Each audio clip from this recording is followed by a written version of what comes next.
नमस्कार। विश्व एवं अस्थिर युद्ध को नहीं अर्थनीति भी भुशुड़ी गलानी।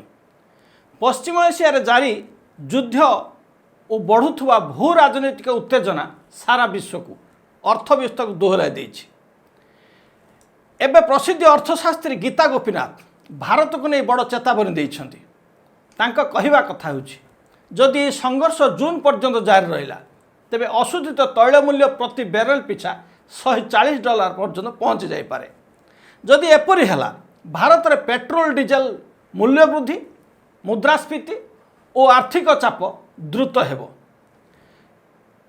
भारत निजर इंधन आवश्यकता पाई अनेकांश मध्यप्राच्य उपर निर्भरशील। एणु ईरान युद्ध और हरमुज स्ट्रेट्र जोगाण बाधाप्राप्त होबार सीधा प्रभाव भारत उपर पड़ुछि। गीता गोपीनाथ कहिसेंति जे यह केवल महंगा तेलर मामला नुहे बरং एबे सप्लाई शॉकर स्थिति उपजुछि। अर्थात तैल, एलपीजी, एलएनजी और सार उपलब्धता उपर मध्य प्रभावित पड़ पारे, जार फलस्वरूप पारादीप इपकू उपर पड़ार सूचना मिली। सद्यतम असमर्थित रिपोर्टर शुणा मिली कि कंचामाल इपकू कार्य बंद अच्छी। गीता गोपीनाथ कहते यही परिस्थिति अशोधित तैल बैरेल पिछा दर $100 बढ़ी $140 को पहुँची पारे। जदि एपरि हुए भारतर ट्रांसपोर्ट, मैन्युफैक्चरिंग एवं चाष बाबद व्यय वृद्धि पाइब। पेट्रोल और डीजेल महंगा हेले परिवहन भड़ा बढ़िबो, फल नित्य व्यवहार्य सामग्री दर बढ़ीज। गीता गोपीनाथ कहवा कथा होछि सरकार सर्वदा लोकों को संपूर्ण आश्वस्ति दे पारिबे नाही। से कहिसेंति किछि बुझ सरकार बहन करिवे तेबे किछि मूल्य वृद्धिर प्रभाव जनता और कंपनी को सहिबाकू पड़िबो। से स्पष्ट भाव कहिसेंति जे आमे एबे एपरि समय प्रवेश करबाकू जाउछे जेउठी मुद्रास्फीति लगातार बढ़िबो। गीता गोपीनाथ टंका दुर्बल हेबा नै मध्य स्पष्ट सूचना दैछन्ति।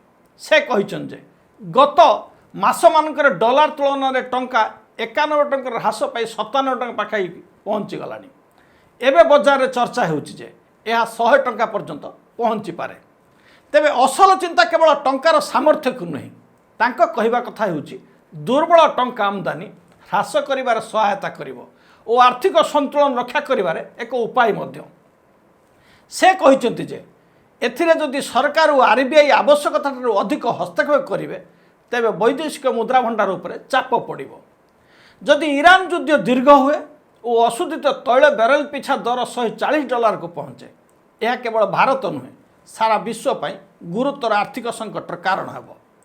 एथिरे एक्सपर्टों कहवा कथा होछि सरकार आग को गरीब परिवार और क्षुद्र व्यवसायी लगी रिलीफ पैकेज, कैश ट्रांसफर और लोन सपोर्ट भली पदक्षेप नहीं पारंती।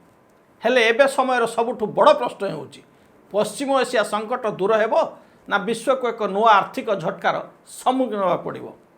आपण मत कौन लिखिए आमको लाइक, शेयर और सब्सक्राइब करेंगे। धन्यवाद।